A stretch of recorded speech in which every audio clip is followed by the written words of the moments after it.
Now let's talk about the second type of blood cell that we have, leukocytes. Leukocytes are also known as white blood cells. So what do? They have a very important job, and they are going to be, their job is to fight pathogens. So what is a pathogen? That would be any disease causing agent. So that might be a bacteria, a virus, a toxin. White blood cells are going to fight that. Normally, remember how with red blood cells we had 5 million per cubic millimeter? Not nearly as many white blood cells.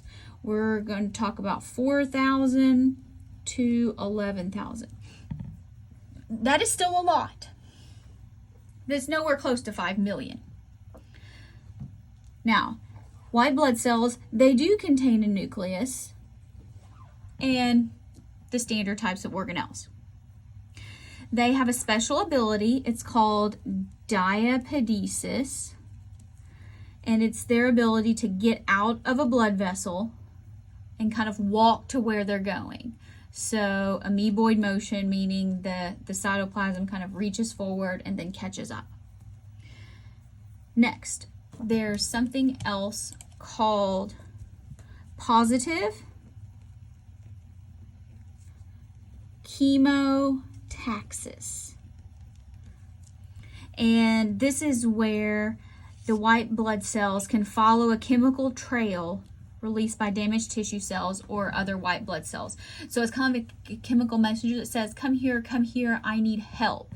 And so that kind of gives directions to white blood cells to help come in and take care of that.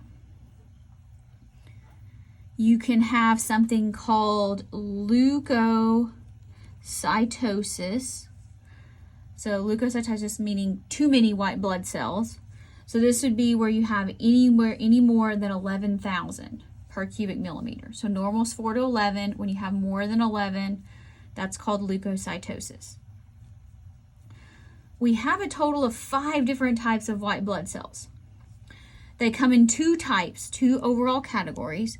You have the granulocytes, which have organelles that contain granules in their cytoplasm. And then you have agranulocytes, which do not. So you can determine these, they're called white blood cells, but you can use a right stain method where you put a red acidic dye and then you follow it with a blue basic dye. And then each of the 5 types of white blood cells is going to look different and how it responds to these 2 stains.